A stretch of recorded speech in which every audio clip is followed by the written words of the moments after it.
Well, welcome to the Healthy Christian Leaders Show. Friends, it's great to have you here today. We have a guest I know that you're really going to enjoy hearing from, Dr. Carolyn Watts. And Carolyn's from Vancouver and originally from Halifax, Nova Scotia. And Carolyn, that's a big journey to go from Halifax to Vancouver, but you've actually been in a journey all the way around the world into Afghanistan as an obstetrician in the mission field. And today you're a spiritual director and an author and also writing on a blog on hearingtheheartbeat.com.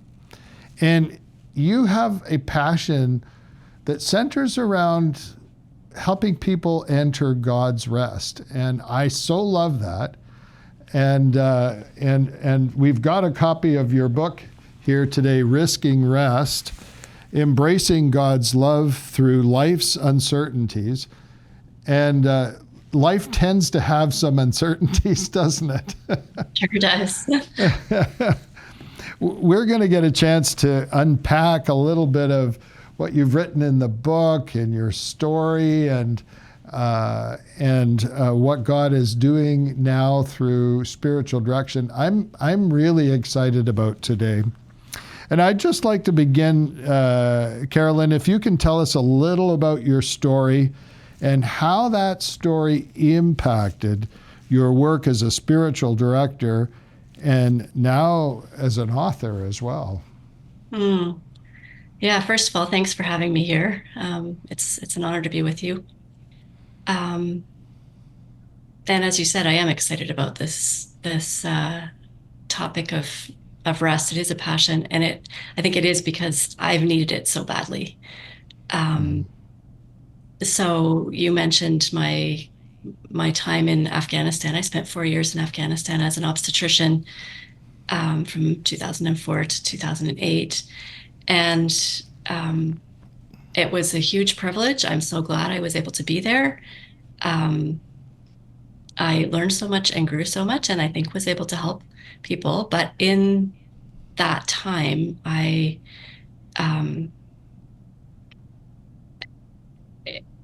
over the 4 years, I just became more and more tired and more sick until I was really working from bed and couldn't continue.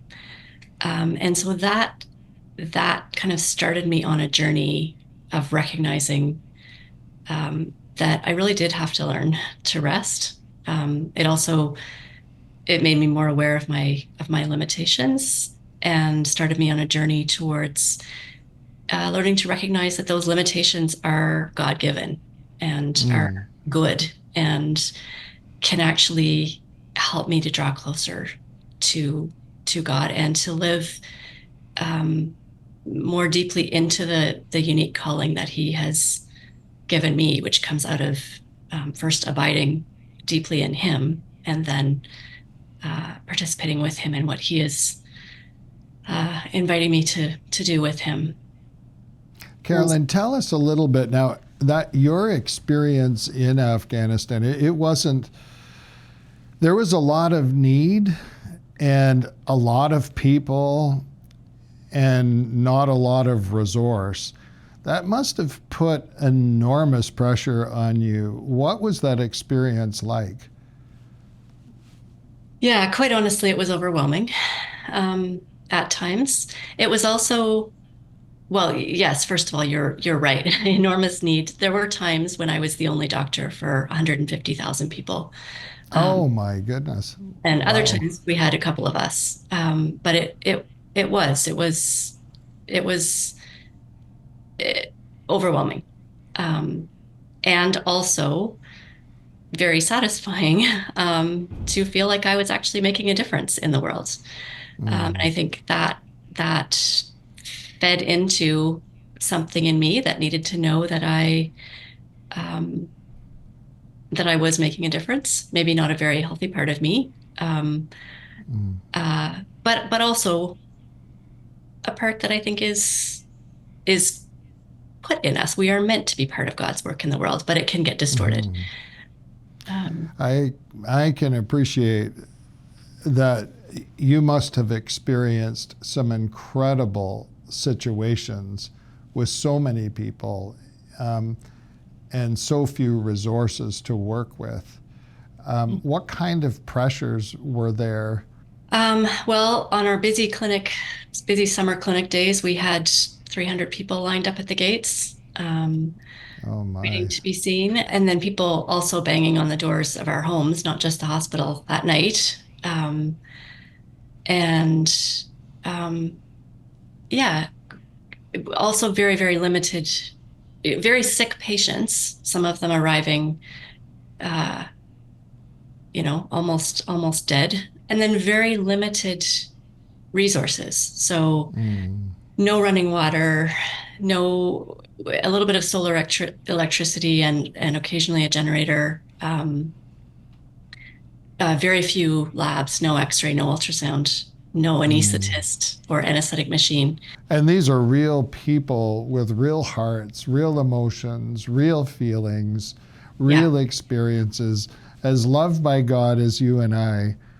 And yeah, you must have felt helpless at times in that kind of an environment.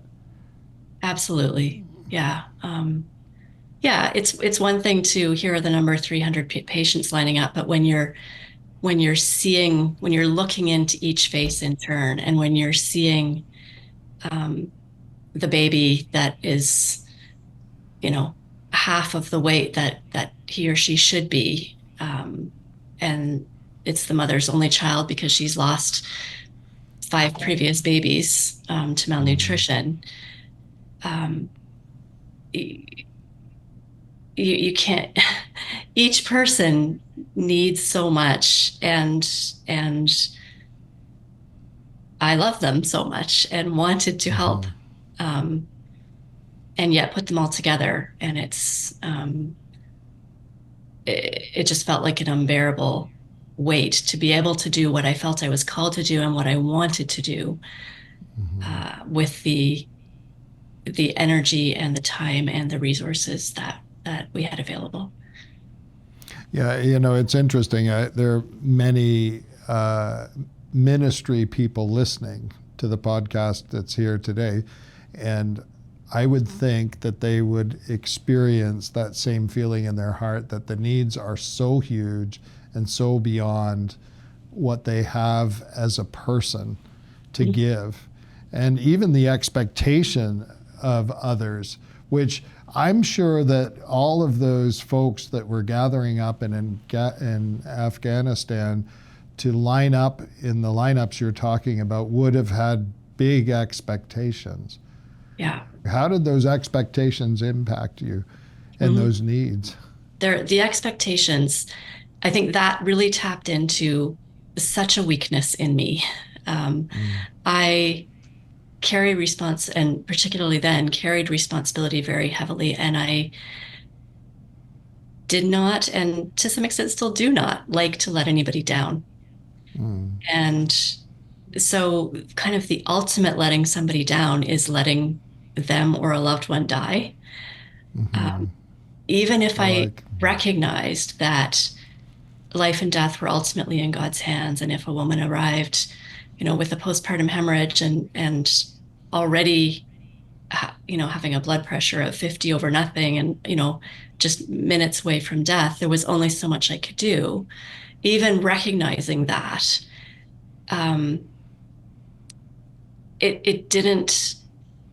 I still carried the responsibility and the expectations so heavily. It didn't take away from not just the grief of not being able to help, but also the really the guilt and the feeling of I should have been able to do more. And um, maybe if someone else had been here, they would have been able to do better. And um, yeah, the expectations of needing to please everybody and mm, caring so much what they thought about me, um, mm, was a huge part, I think, of what made the needs so crushing. mm. And those are common things we experience as leaders, aren't they? You Yeah. know, we love those around us, we embrace those around us, and I think God wants us to love them and embrace them. Yeah. Um, Yet, if we do that with some elements of brokenness in our lives, which we all do, I can share from my own story. How did all of this end up affecting you? You know, the crushing responsibility, the sense of wanting to respond to the needs of people, feeling that weight. What happened? I just got more and more exhausted and sick until I couldn't get out of bed. It brought about a recurrence, relapse of a chronic illness that I'd had in my teens and that I thought was gone. Um, uh, and so I had to eventually go home. And I had planned on going home and, I would rest for 6 weeks and maybe a couple months and get better and go back. But Mm, that didn't happen. mm, I stayed very limited and had to give up my license to practice medicine, and it brought up out a whole shift in um, what I'm called to do and what I'm able to do. mm. Well, those in those moments would probably have been very pivotal as you returned from the experience in Afghanistan, where the weight was just beyond what you were capable of bearing, Hmm. and then begin to process them in Nova Scotia as you had a period of respite, I guess, and then you moved to Vancouver. What what basically led you to writing and being a spiritual director, and expressing lessons that came out of that experience? We want to kind of dive into, I guess, what were some of the lessons, and how did you how has that impacted your writing and coaching in this Oh, season? yeah. And yeah. So I began to write. Um, I think partly because I needed to process and work through some of some of that. I needed to see God's love more clearly. I needed to experience. I needed to um, learn that it was safe to trust His love and to rest in it. So, and then as I began to um, discover, so kind of firsthand, that God still did love me, even when I had nothing to offer or felt like I had nothing to offer in that season. Um, that He didn't just want my work; He actually cared about me. Mm, Um, as I began to discover those things, I also started to see that there were so many other people around me who were also very weary and mm, desperate for rest, but also struggling with, is it okay to rest? Is it unfaithful? mm, Um, mm, aren't my limitations things that I just need to push through in order to be faithful? What do I do about all these needs around me? So really, what started as kind of a way of um, leaning into God's love myself and experiencing His love, then kind of naturally turned into a way that He took that then and began to allow me the privilege of passing along some of those things to other people, or in the case of spiritual direction, not so much passing them along as sitting with them in the process and um, helping them pay attention to how God is loving them in the middle of right where they are.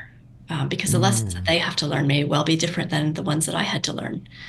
mm. Um, So it was more just not so much a matter of passing on the lessons that I have learned in spiritual direction, but just attending together to how God is wanting to love them. Carolyn, that's so good. And we're going to go for a break just at the moment. But we'll be back in just a little bit. We're going to dive a little deeper into those lessons that God taught you, Carolyn, as you began to process your experience. We'll be right back with a healthy Christian leader and Dr. Carolyn Watts. Well, today's conversation was fantastic, but we're not finished yet. We'll be back in the next video with the same guest with more discussion about leader health. You know the drill. Subscribe and hit that bell. Would you join us for the next episode? You can find new episodes every week in video form on the Aaron Ministry YouTube page and in audio form as the Healthy Christian Leader Show wherever you get your podcasts. Aaron Ministries is an interdenominational network of friends in ministry with a mission to foster healthy Christian leaders. Check out our website, aaronministries.com, for more resources and information on how to donate or to start a healthy Christian leader gathering in your area. Thanks for watching, and I'll see you next time.